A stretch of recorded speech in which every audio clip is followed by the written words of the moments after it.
नमस्कार विद्यार्थी मित्रांनो, मी आज तुमच्यासमोर आंतरराष्ट्रीय राजकारणाच्या अनुषंगाने काही महत्त्वाच्या बाबी सांगणार आहे. आपण अभ्यासलं असणार की आंतरराष्ट्रीय राजकारण ही बदलत जाणारी एक प्रक्रिया आहे. यामध्ये नेहमी स्थित्यंतरे, चढउतार आपल्याला बघायला मिळतात. या अनुषंगाने आपण विचार केला की द्वितीय महायुद्धानंतर जी नवोदित राष्ट्र आहेत,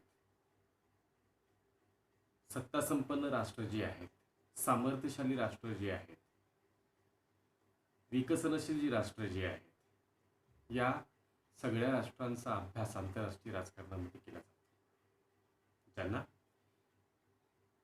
सार्वभौमत्व प्राप्त झालेलं आहे. आंतरराष्ट्रीय राजकारण आणि आंतरराष्ट्रीय संबंध ह्या दोन्ही बाबी मुख्यत्वे करून वेगवेगळ्या व भिन्न स्वरूपाच्या मानल्या जातात. आंतरराष्ट्रीय राजकारणामध्ये केवळ राजकीय घटना, राजकीय कृती, राजकीय प्रक्रिया, त्यांचं कार्यकारण भाव या संबंधीचा अभ्यास केला जायचा. मात्र हळूहळू आंतरराष्ट्रीय राजकारणाच्या अभ्यास विषयामध्ये वृद्धी होत गेली आणि आंतरराष्ट्रीय राजकारणामध्ये सामाजिक, आर्थिक, राजकीय, व्यापार विषयक, आण्विक विषयक, विज्ञान, तंत्रज्ञान इत्यादी विविध बाबींचा समावेश आंतरराष्ट्रीय राजकारणामध्ये केला गेला. त्यामुळे आंतरराष्ट्रीय राजकारण या आंतरराष्ट्रीय राजकारणामध्ये प्रत्येक राष्ट्र स्वतःची उद्दिष्ट पूर्तता करण्यासाठी विभिन्न जे गट आहेत, या विभिन्न गटावर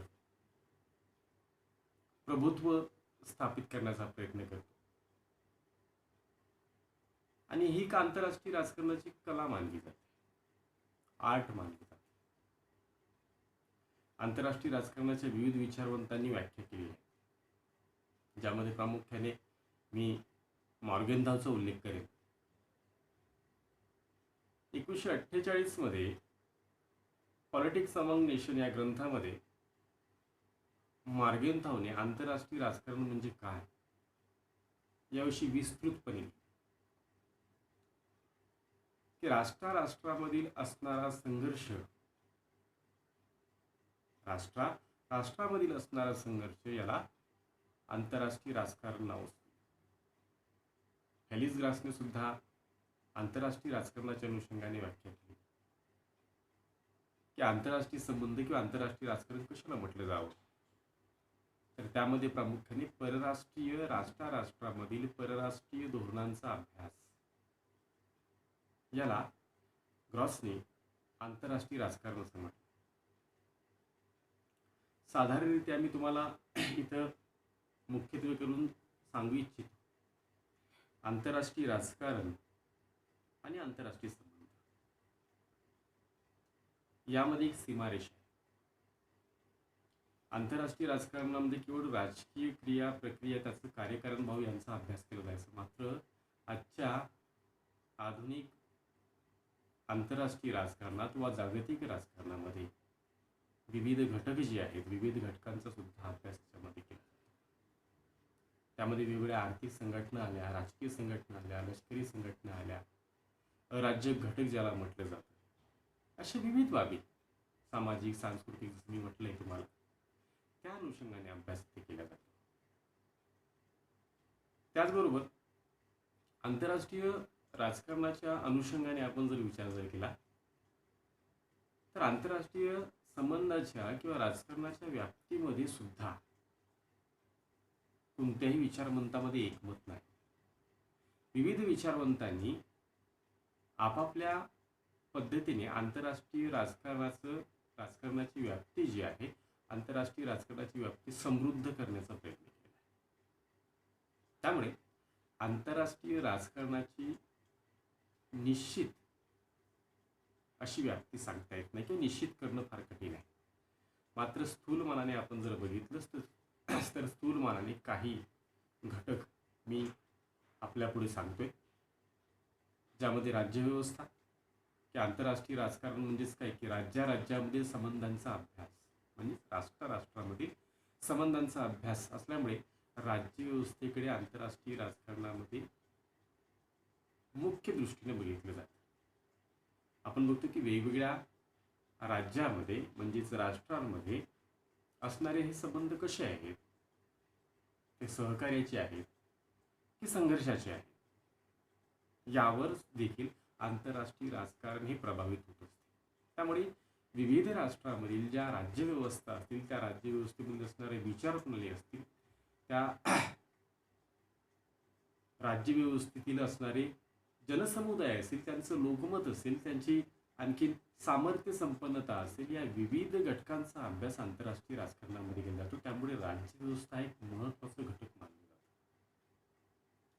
दुसरं असं की राष्ट्रीय शक्ती.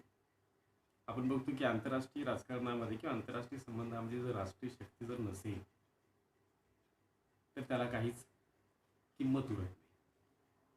प्रत्येक राष्ट्राची चढाओढ जी आहे, आर्थिक असेल, सामाजिक असेल, सांस्कृतिक असेल, लष्करी असेल, वैज्ञानिक असेल, तंत्रज्ञानात्मक असेल, वैद्यक क्षेत्रातील असेल, प्रत्येक राष्ट्राची चढाओढ सुरू आहे आणि त्या दृष्टीने प्रत्येक राष्ट्र हे प्रयत्न करत असतो.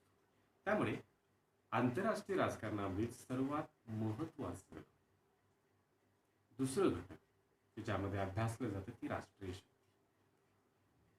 आपल्या सीमांचं, हितसंबंधांचं रक्षण करण्यासाठी एखादं राष्ट्र कितपत सामर्थ्य संपन्न आहे, बलसंपन्न आहे, ताकदवार आहे, यावर त्या देशाची राष्ट्रीय शक्ती अवलंबून असते, राष्ट्रीय शक्ती ठरत असते.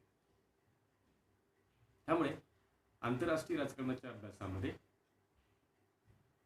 राष्ट्रीय शक्तीचा सुद्धा अभ्यास देखील केला जातो. तिसरा महत्त्वाचा घटक याच्यामध्ये राष्ट्रीय हित.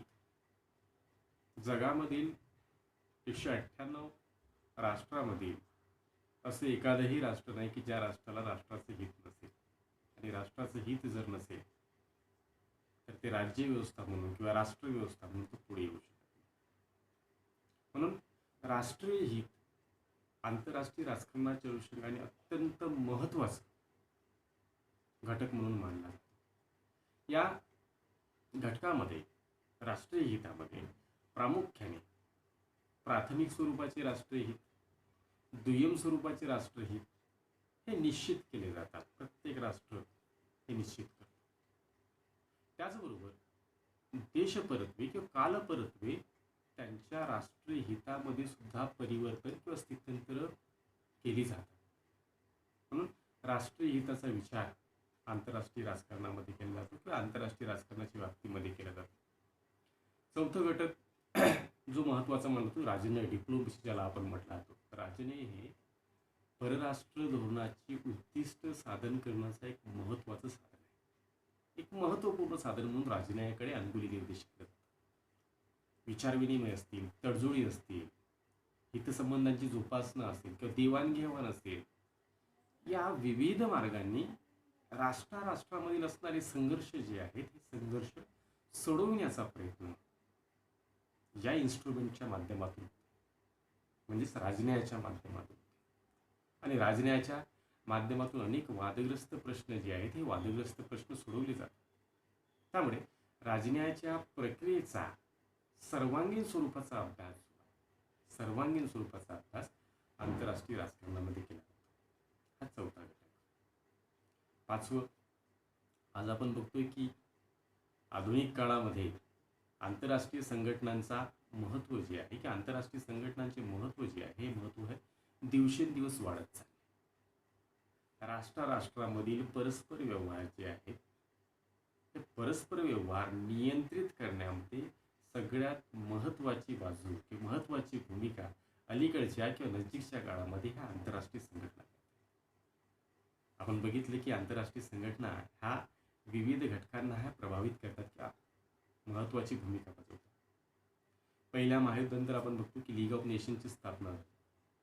द्वितीय महायुद्धानंतर आपण बघितलं की संयुक्त राष्ट्र संघटनेची स्थापना झाली.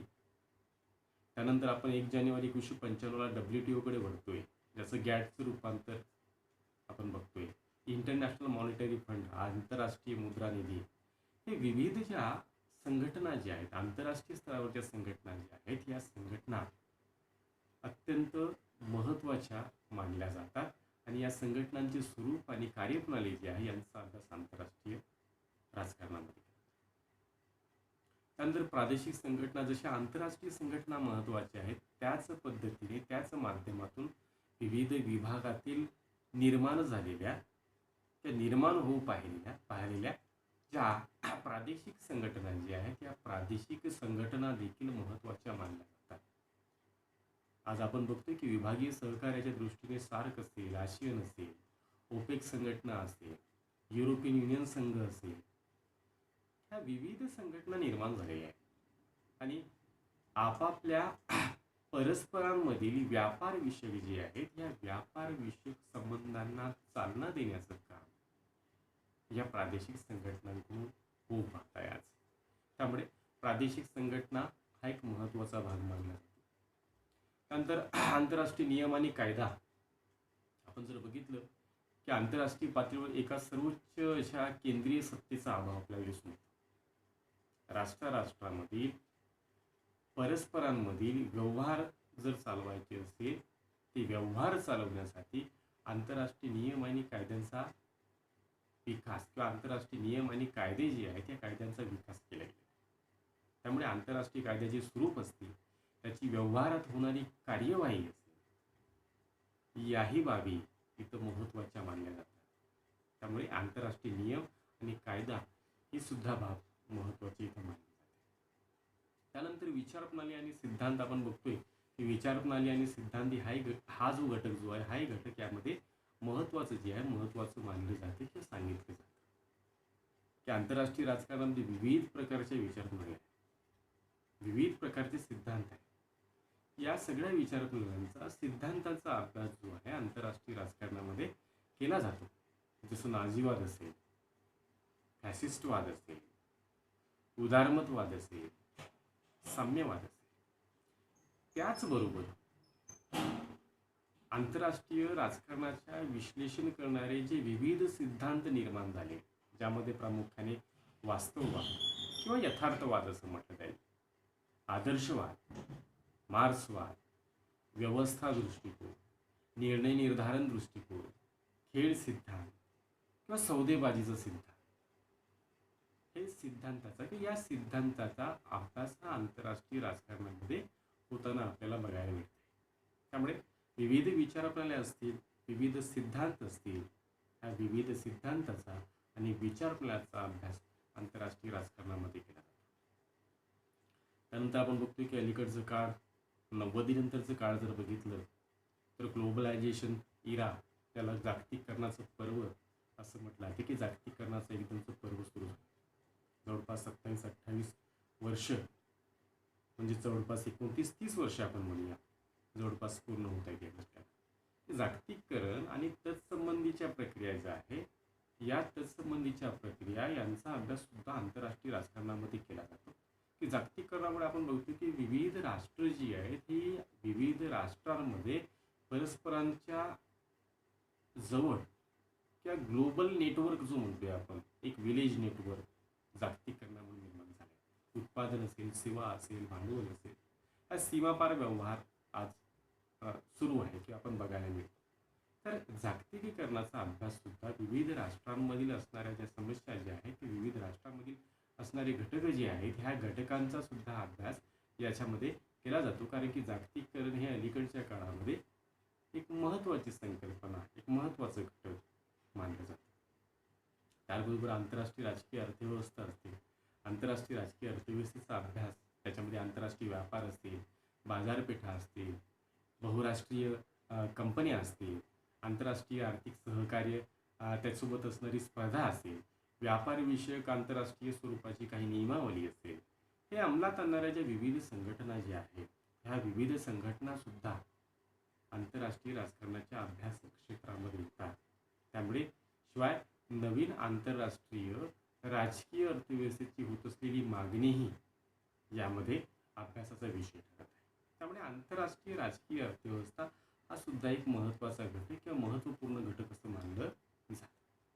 त्यानंतर आंतरराष्ट्रीय संघर्ष आणि शांतता, जसं म्हणजे की आंतरराष्ट्रीय राजकारणामध्ये दीर्घकाळ असं कुठल्याही राष्ट्राचं, विविध राष्ट्राचं संघर्ष नसतो परमनंट, कायम स्वरूपाचे, किंवा आपण असं म्हणूया की संघर्षासोबत शांततेची बाजू सुद्धा त्याला असते. तर आंतरराष्ट्रीय राजकारणामधील जागतिक पातळीवरील जे संघर्षग्रस्त मुद्दे असतील, शांतता प्रस्थापित करण्यासाठी होणारे प्रयत्न असतील, याचाही अभ्यास केला जातो. आपण द्वितीय महायुद्धानंतर आपण बघितलं की जगाची विभागणी जी आहे, जगाची विभागणी ह्या दोन राष्ट्रांमध्ये झाली, बलसंपन्न राष्ट्रांमध्ये झाली. एकीकडे आपण बघतो की भांडवलधारी राष्ट्र होते आणि दुसरीकडे साम्यवादी राष्ट्र होते. ज्याचं भांडवलधारी राष्ट्राचं नेतृत्व आपल्याला माहिती आहे अमेरिका प्रणित होतं आणि साम्यवादी राष्ट्राचं नेतृत्व रशियाने केले.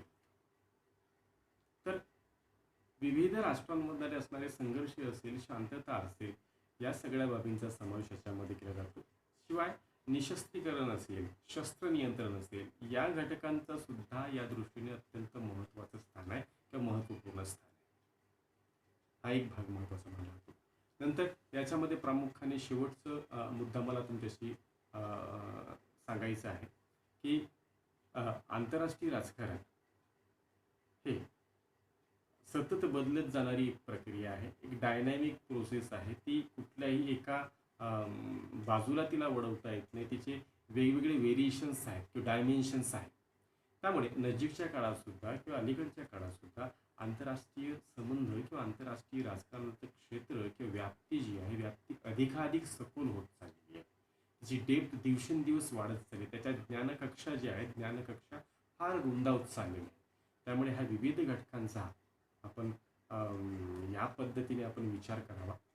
आंतरराष्ट्रीय संबंध किंवा आंतरराष्ट्रीय राजकारण ही एक अलीकडच्या काळामधील किंवा नजीकच्या काळामधील एक महत्त्वाचं एक ज्ञानशाखा म्हणून मानली जाते. आणि या दृष्टीने आपण वेगवेगळ्या विविध राष्ट्रांमधील असणाऱ्या तिथल्या राज्यव्यवस्था असतील, तिथले राष्ट्रीय हित, परराष्ट्रीय धोरण, या सगळ्यांच्या माध्यमातून आपण आंतरराष्ट्रीय स्तरावर होणाऱ्या राजकीय प्रक्रियेचा आपण शोध, त्या घटनांचा शोध, त्यांचं कार्यकारण भाव आपण समजू शकतो. आशा आहे की आपल्याला ही माझी छोटीशी क्लिप तुमच्या अभ्यासासाठी उपयुक्त ठरेल. धन्यवाद.